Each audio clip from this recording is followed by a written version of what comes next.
राधे राधे दोस्तों, श्यामा श्याम कुंज बिहारी श्री हरिदास। आज की हरि चर्चा में मैं नीतू शर्मा फिर से हाजिर हूँ एक सत्य कथा के साथ। एक बार की बात है, महाराष्ट्र के समीप एक गांव में एक बच्ची ने जन्म लिया जिसका नाम था सक्कूबाई।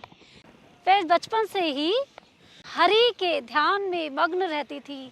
बचपन से ही पूजा पाठ, हमेशा कृष्ण भगवान के ध्यान में हमेशा विलीन रहती थी। उसकी शादी हुई महाराष्ट्र के समीप ही एक गांव पंढरपुर में। पर एक भक्त के लिए सबसे बड़ा स्ट्रगल तब हो जाता है जब वो भक्त एक ऐसे घर में जिसकी शादी हुई जो कि बिल्कुल भगवान से विमुख था। अब वो परिवार हरि भक्ति की बिल्कुल ही उन्हें कीमत ही नहीं थी। पर सक्कूबाई जो हमेशा भगवान की भक्ति में लीन रहती थी, वो हमेशा सोचती रहती थी, हे बाके बिहारी, हे कान्हा जी, तुम कभी तो बुलाओगे। भगवान जगन्नाथ के हमेशा ध्यान में वो मग्न रहती थी। और पर उसके परिवार वालों को हमेशा डर रहता था कि ये कहीं जगन्नाथ जी के दर्शन को ना चली जाए, और चली गई तो ये फिर वापस नहीं आएगी। वो उस पर जितना हो सकते हैं दिन रात काम कराते, दिन रात जुर्म करते और उसके साथ मारपीट भी किया करते थे। एक दिन ऐसा हुआ कि सक्कूबाई पानी भरने गांव के बाहर एक तालाब पे गई। वहाँ पे उसने एक संतों की टोली को जगन्नाथपुरी के लिए जाते हुए देखा।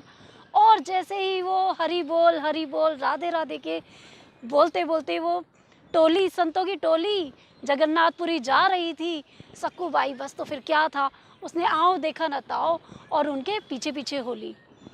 अब तो वो हरि बोल करते करते जय जगन्नाथ करते हुए जगन्नाथपुरी की तरफ जा रही थी। अब वहाँ पे कुछ लोगों ने सक्कूबाई को देखा और उसके ससुराल वालों को कहा कि तुम्हारी बहू तो एक संतों की टोली के साथ जगन्नाथपुरी की तरफ जा रही है। अब उसकी सास ने, सक्कूबाई की सास ने अपने बेटे को बोला, जा उसे घसीटते हुए लेके आ। अब उसका बेटा फटाफट से गया भागता हुआ और सक्कूबाई को मारता पीटता घर लाकर उसे एक अंधेरे कमरे में एक पिल्लर के साथ बांध दिया। अब वो दिन रात रोती तड़पती और अपने प्रभु से कहती, हे प्रभु, मेरा कसूर क्या है? मेरा कसूर सिर्फ इतना है कि मैंने आपसे प्रेम किया, मैं आपके दर्शन करना चाहती हूँ।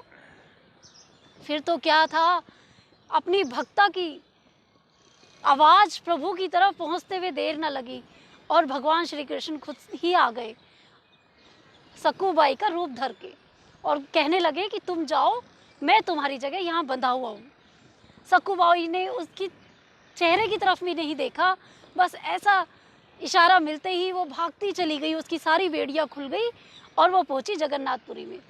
जगन्नाथपुरी में वो वहाँ पर जैसे ही उस द्वार खुलते हैं और वो प्रभु को देखती ही रह जाती है। और दूसरी तरफ भगवान श्री कृष्ण खुद सक्कूबाई बनकर उस पिल्लर से बंधे हुए हैं, रोज मार भी खा रहे हैं, काम भी कर रहे हैं, अपने ससुराल वालों की उसके ससुराल वालों की सेवा भी कर रहे हैं। वहाँ पे सक्कूबाई भूल ही गई कि मेरा कोई ससुराल भी है। ऐसे ही वहाँ पर उसके प्राण निकल गए। अब आई लक्ष्मी जी, उन्होंने कहा कि मेरे प्रभु तो सक्कूबाई बनकर वहाँ पर सेवा कर रहे हैं और सक्कूबाई के प्राण निकल गए। अब वहाँ पर उसका अंतिम संस्कार भी हो गया। अब उसे पता था कि सक्कूबाई बन के मेरे पति तो वहाँ पर भगवान श्री कृष्ण से उनकी सेवा में लगे हुए हैं। अब तो वो तो खुद भगवान है, भगवान के लिए तो कुछ भी मुश्किल नहीं होता।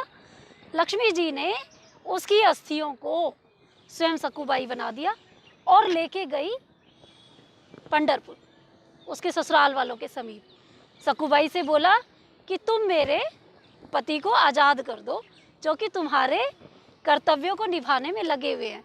सक्कूबाई अपनी ससुराल में गई। अब तो जी वहाँ जाकर सक्कूबाई ने सारी कथा कह सुनाई। उसके ससुराल वालों को अपनी करनी पर बड़ी शर्मिंदा हुई और सक्कूबाई से माफ़ी मांगी और भगवान श्री कृष्ण जो कि सक्कूबाई बने हुए थे उनके पैरों में पड़ के, और तब के बाद सक्कूबाई पे कोई भी जुर्म करना बंद कर दिया। सक्कूबाई अब तो पूरा जीवन हरि के ध्यान में मग्न रहने लगी। तो ये कथा थी। मैं इस कथा में दोस्तों ये कहना चाहती हूँ, जो सच्चे मन से भगवान श्री कृष्ण को याद करता है, भगवान श्री कृष्ण खुद स्वयं उसके दुखों को हरने हाजिर हो जाते हैं। तो आज की कथा के साथ मैं आपसे विदा लेती हूँ। राधे राधे।